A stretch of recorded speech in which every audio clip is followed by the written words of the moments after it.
Hello there, welcome to the video lecture of engineering mechanics. So in this video lecture we are going to be trying to see what is the conservation of the force or conservation of energy, right? The work done is nothing but force into the displacement. So on this basis, work energy methods we are using. So by using that method, work and energy method, we are trying to find out some of the field parameters which consist of this body, when it is going to be. So here the field parameters like displacement, velocity as well as the acceleration of that system, right? So there we can see here I have taken a body at a certain position and then this is going to be your reference is existing. So then I am going to be allowing this object to fall in the downward direction, right? So then what happens, this object is going to be trying to move in the downward direction because the body is going to be have the self weight which is subjected to the gravitational force, right? And then that's why it is trying to move towards the reference. So I want to use this conservative force or work energy methods. As we know that if I am going to be taking the position, suppose this is going to be the A and this is going to be your B. So I have taken the two positions A as well as the B. So I want to equate these two parts. As we know, the object is going to be exist at certain height, alright? So then it consists of the potential energy. When you are relieving from that position, the object started to move in the downward direction. It means that it's gained the kinetic energy also. In the middle of the course, it consists of the two energies, potential energy as well as the kinetic energy. So then how could you write it? Energy equations I am going to be writing EA and EB I am going to be taking here. EA is nothing but your total energy of the body at A position, the total energy at B. Right? So that I am going to be writing EA is equal to EB. And before coming to this part, we need to identify the potential energy. Right? So in this case what will happen? The energy is going to be the potential energy at position A and the position B. That is equal to the energy of the kinetic energy at A and the kinetic energy at B. So that I am going to be writing potential energy 1 minus potential energy 2 if suppose I am going to be taking.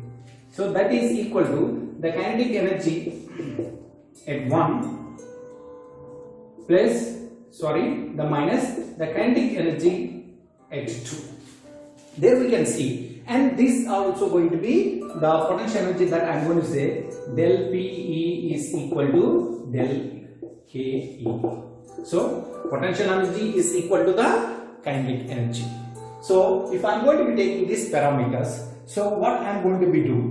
So this is the kinetic energy and this one. In this case what happened? Kinetic energy 2 is going to be. So in this case that I am going to be writing A and this is going to be your B. This is the A and this is going to be the B, which is going to be have the more kinetic energy. So at B has the more kinetic energy than at A. So the same equations I am going to be rewriting KEB minus KEA I am taking.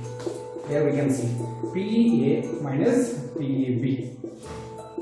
So I am going to be taking the A terminologies one side. So can you see here? This is the PEA plus KEA, that is equal to PEB plus KEB. See, this is going to be the energy possessed at a point A. Which is possessed here? The body is going to be. And this is going to be the energy it possessed at point B. So in this case, the potential energy is going to be converting into the kinetic energy. Some part of the kinetic energy may be converted into the potential energy. So then in this way, that conservation of the force we are going to be considering.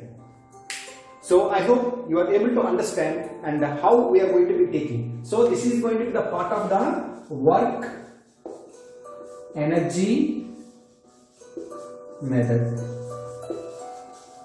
Alright, so in this work and energy we are going to do. So what is the potential energy at A I am going to be taking? That I am going to be taking mgh1 I am going to be taking. Plus what is the kinetic energy here? So that means here is the A.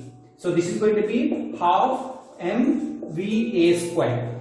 So that is equal to the potential energy at B is equal to mghb I am going to be considering plus half mvb square. Can you see? in this equation, we are going to be finding either the height of the object or maybe the velocity at the point B or velocity at point A or height of that point, or even we can calculate the mass of the object also if you know other parameters. So this way we are going to be trying to solve the given problem, conservative forces, right? So by using the work energy methods we are finding the field parameters. I hope you are able to understand the concept. Still, if you feel any difficulty, please put in the comment section so that I can reach you. So thank you.